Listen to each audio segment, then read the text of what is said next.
Sebelum menonton, jangan lupa like, subscribe, dan tekan tombol lonceng. Selamat menyaksikan. Halo sahabat Eljon, kembali lagi di Eljon Medical Forum bersama saya Cynthia. Dan hari ini kita akan membahas mengenai rehabilitasi medik pada pasien stroke. Nah, seperti apa terapi yang dilakukan dan lain-lain. Sudah bersama saya narasumber kita ada Dr. Ikhwan, dokter spesialis rehabilitasi medik. Halo Dr. Ikhwan. Halo Mbak Cynthia. Oke. Dokter, kita akan bahas rehabilitasi medik pada pasien stroke ya, Dok? Oke. Mhm. Oke. Mungkin yang pertama, Dok, saya akan bahas spesialis rehabilitasi medik ini ya, Dok, yang mungkin juga orang masih ada yang beberapa belum tahu gitu, Dok. Sebetulnya perannya seperti apa sih, Dok, spesialis rehabilitasi medik?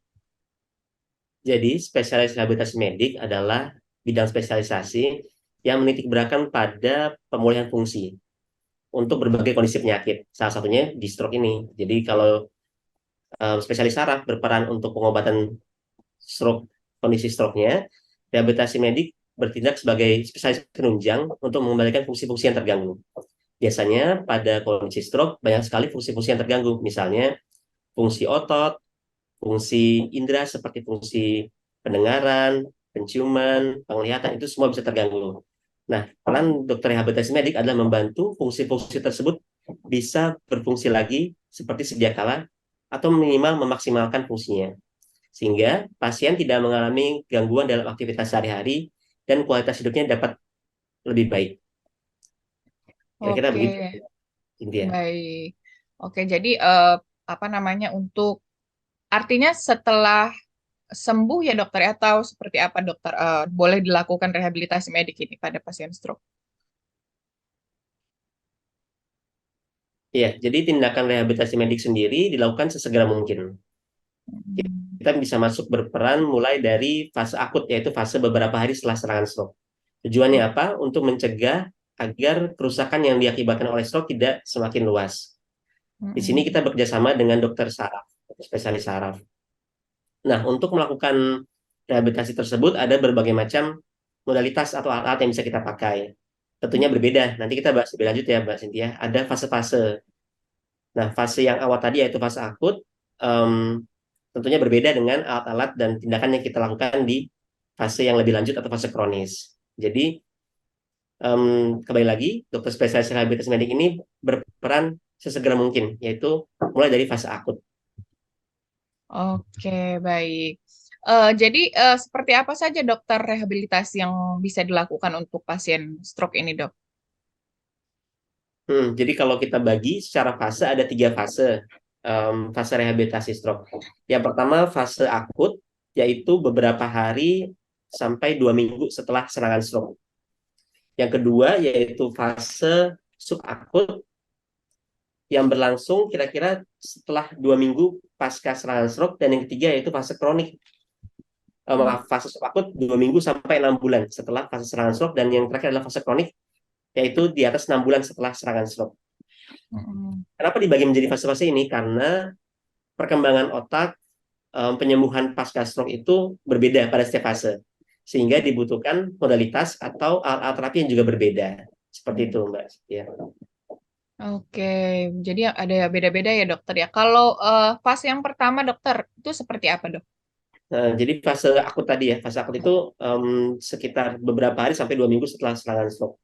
Nah, pada fase ini tujuan rehabilitasi adalah untuk em, menjamin kondisi hemodinamis atau neurologis agar lebih stabil. Jadi pada fase ini biasanya kan pasien masih mengalami gejala-gejala yang berat. Mm. Misalnya gejala stroke yang paling umum itu kan bisa berupa kelemahan otot, gangguan kesadaran, serta gangguan saraf lainnya seperti gangguan indera. Nah, ketika fase akut ini biasanya kondisi saraf tersebut kondisinya masih berat dan belum stabil.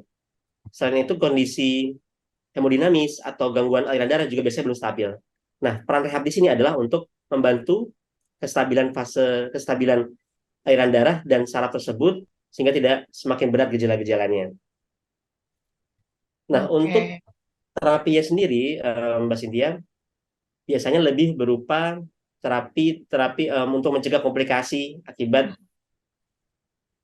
akibat gangguan posisi. Misalnya ketika pasien stroke masih baru, biasanya kan tidak boleh bergerak dulu. Nah, kita mencegah jangan sampai imobilisasi atau gangguan gerak ini bisa berakibat ke komplikasi lain, misalnya luka tekan, gangguan keterbatasan sendi, serta misalnya gangguan retensi atau ketidakmampuan mengeluarkan dahak. Nah, ini bisa berefek lebih berat.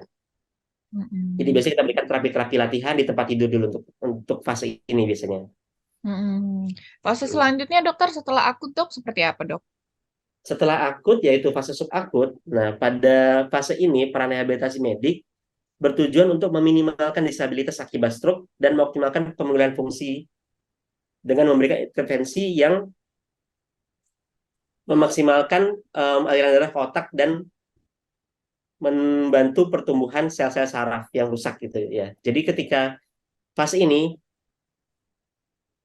kemampuan sel saraf untuk tumbuh dan kembali beroperasi lagi itu sangat baik sekali, Mbak Cynthia. Jadi kita sebut juga fasenya fase fase emas atau fase golden phase dari penyembuhan stroke. Kenapa? Karena pada fase ini kemampuan tumbuh kembali sel saraf itu sangat bagus sekali. Makanya harus diberikan support atau dorongan-dorongan melalui berbagai macam alat dan latihan. Karena setelah fase subakut ini kan berlangsung antara 2 minggu sampai 6 bulan. Nah, Mm-mm. setelah 6 bulan, kemampuan saraf untuk memperbaiki diri itu sangat berkurang sekali. Makanya fase ini fase-fase kritis, di mana pasien-pasien itu harus lebih rajin untuk melakukan latihan dan melakukan terapi.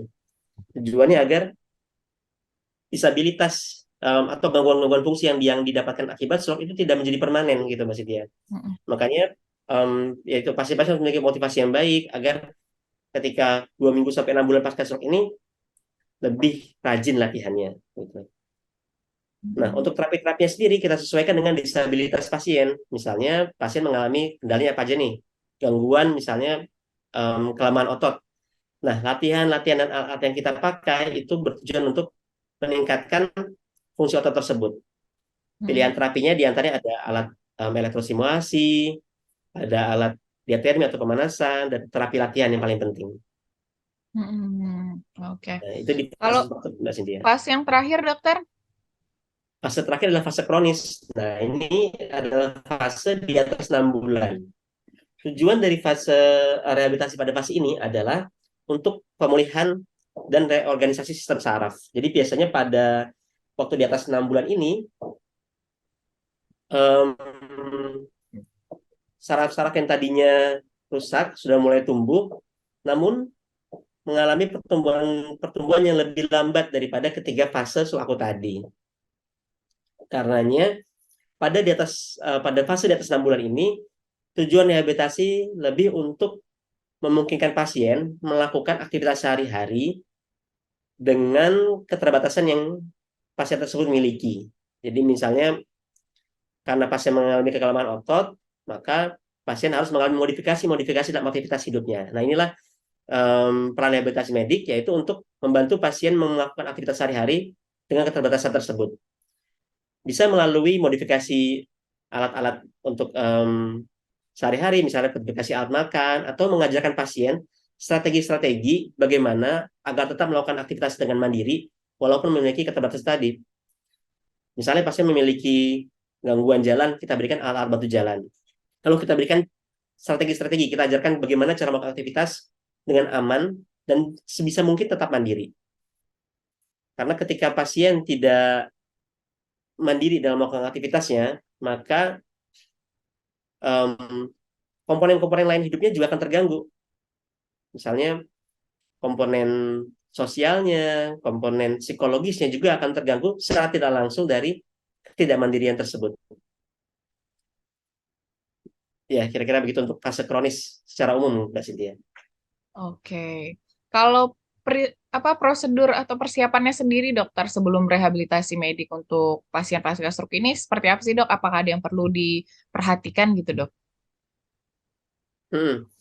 Untuk persiapan sendiri ya terutama ya pada fase akut. Nah, ini pada fase akut biasanya dari dokter spesialis saraf yang menentukan nanti apakah pasien ini sudah siap untuk masuk ke rehabilitasi fase akut.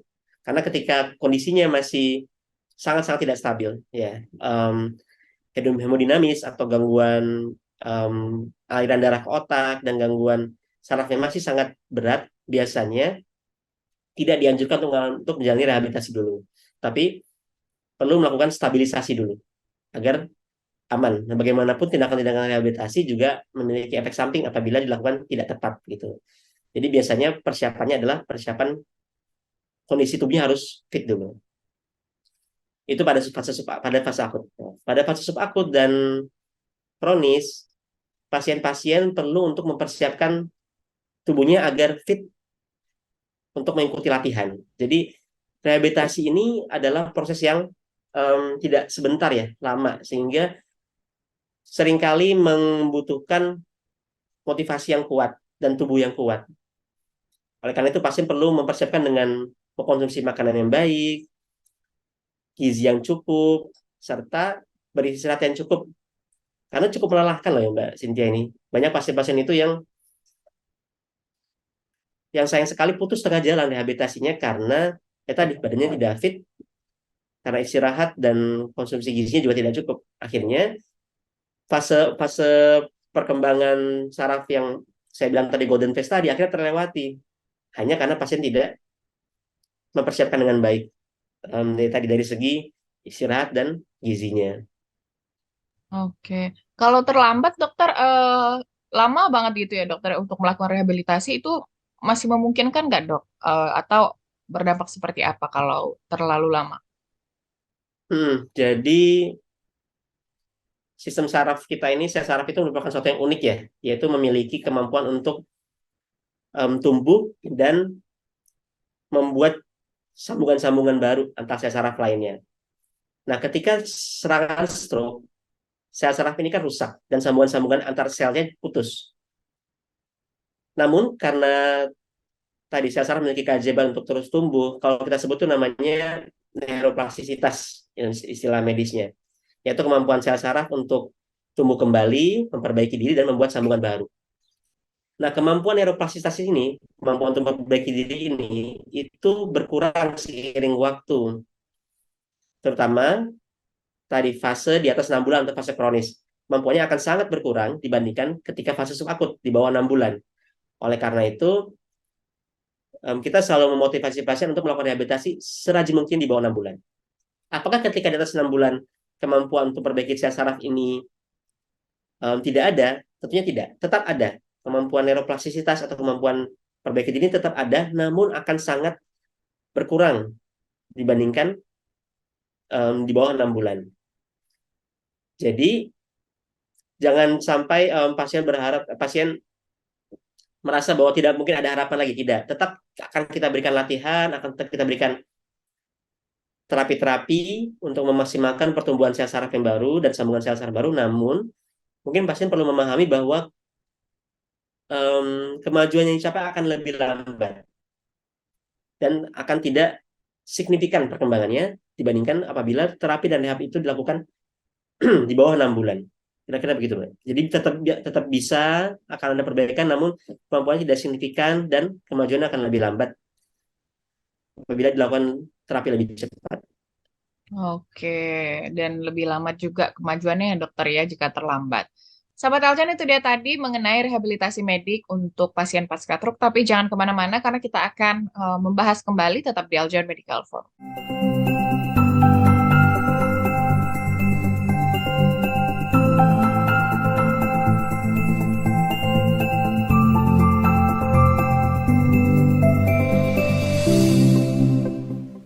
Halo, saya Dearenia Agustin, Putri Pariwisata Indonesia Kalimantan Timur. Sudah nonton videonya kan? Jadi jangan lupa untuk klik tombol like, komen, dan share. Terima kasih. Dadah.